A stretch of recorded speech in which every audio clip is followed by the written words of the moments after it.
Good morning, seniors. So you are down to 2 more Mondays, and then you're done with the school year. I'm really sorry about the news last week that we aren't coming back this year. I mean, I wasn't surprised, but I was sad. But Mrs. Rusk says that she is going to postpone graduation, so I'm hoping that it happens and we can all see each other and celebrate you after you've completed all your credits. All right, so back to English 12. You should have read part 2 last week and taken a quiz and done a question for me. Hopefully, I figured out how to score the questions so that you can't see everybody's score. I didn't realize I was doing that, so I'm learning hopefully as I go. Anyway, you'll have one more question this week, and I think I've released almost everything to you. There's a couple of things at the end. All right, so recap. I probably should put my glasses on, huh? Probably. Okay, so we have some foreshadowing that's been happening throughout the novel, but I don't think I've mentioned it before, and that's that war is looming in the background. It sounds like there's been some skirmishes. There's all these jet fighter planes, going over occasionally throughout the book. And we find out that Montag has stolen a copy of the Bible amongst other books that he has hidden in his house behind the ventilator grill. And Millie is not happy. We talked about that before, his wife.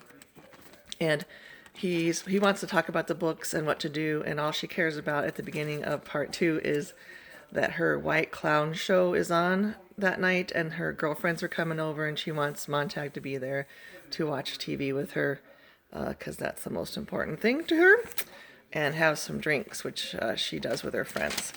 Anyway, Montag has an old guy that he is going to go see named Professor Faber.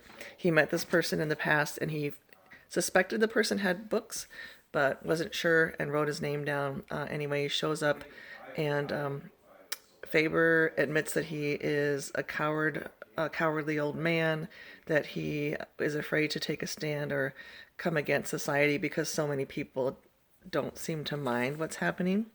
On his way there, Montag is trying to read the Bible. So that Denham's dentifrice part, a lot of my students don't really quite get. What's happening is he's on like a subway or the air-propelled trains that they have, and he's hearing commercials. And the commercial he's hearing is for Denham's dentifrice. It's like toothpaste. And he's trying to read a verse from the Bible. It's from Luke 12. And he gets as far as, consider the lilies of the field. They toil not, neither do they spin. It's a verse about reminding people that God takes care of nature, so he'll take care of you too. But Montag can't even get past the first, part of it because of the commercial. That's an example of the sieve and the sand. The sieve, his mind, and the sand is the words. Just he can't understand them, so he's going to need help with that from Dr. Faber. Dr. Faber gives him like the little earpiece so that he can talk to Faber in his ear and also listen to what's going around him, give him advice, and he's also going to be reading to him so that Montag starts to learn.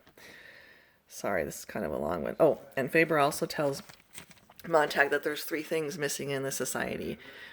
First is quality of information. So the stuff that they do have access to, it's not high quality. It's just mindless entertainment, pretty much, or information. And then he says the second thing they need is time to digest it, to actually think about it. And then the third thing that's missing, according to Faber, is the right to act on what you get from that information after you've read it and thought about it. Okay.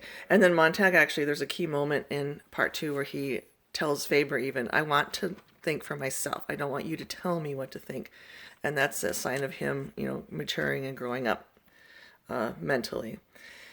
He does go home after this, and he is just kind of sick to his stomach as he watches Mildred and her buddies drinking martinis, and we get a description of kind of what's on TV. There's commercials, and then the White Clown show is like super violent. They're just cutting off each other's arms and legs and stuff. Ooh, sounds good, doesn't it? And Montag unplugs the TV or turns it off. So then they get really uncomfortable. They start talking politics, and that makes it worse because they talk about how they vote for people on the basis of what they look like and what their names sound like, if they sound like cool names. And so Montag gets really upset, loses his temper, grabs the book, and he reads a poem called Dover Beach, which is a love poem, and that's on page 100 in my version of the book. And Mrs. Phelps is one of Mildred's friends. She just loses it. She starts bawling. So here's the poem. It says, "The sea of faith was once too at the full, and round earth's shore lay like the folds of a bright girdle furled. But now I only hear its melancholy long withdrawing roar, retreating to the breath of the night wind, down the vast edges drear and naked shingles of the world."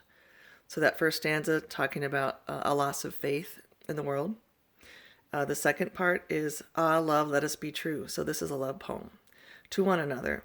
For the world which seems to lie before us like a land of dreams, so various, so beautiful, so new, has really neither joy, nor love, nor light, nor certitude, nor peace, nor help from pain. And we are here as on a darkling plain, swept and confused alarms of struggle and fight, where ignorant armies clash by night." So it's a love poem saying, let us be true to each other because the world's a harsh place and you really can't trust the world. And Mrs. Phelps cries because she doesn't have a relationship like that with her husband. That's very shallow, like most of the people in the novel in the future. And then Montag's not very nice to her. He tells her a bunch of stuff and says to get out of his house.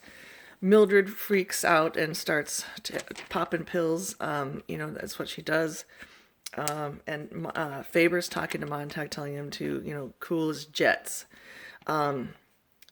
Okay, then Montag goes back to work. He's super jittery. He feels like his boss can tell he's taken books. It's already been kind of inferred that Beatty suspects.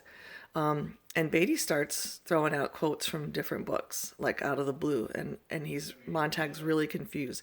That either means that Beatty has also, stolen books and is interested, or somehow he's had access to them and Montag doesn't know how to feel about it. But at the end they get a call, and by the time they get to the place, Montag realizes that he is busted because it's his house they pull up to. And spoiler alert, sorry, Mildred turned him in. Millie, good old Millie, she couldn't take it. So he's going to be on his own. This next part's kind of exciting. We'll see what happens. He's going to have to burn down the inside of his own house and go to jail if Beatty has his way. Part 3 is called Burning Bright, and we'll talk about what that means when you get through it. All right, guys, I miss you. Some of you are not turning in your work or taking the time to even watch these videos. Stop it. Do good work for me. Try your hardest because you're almost done, okay? Bye.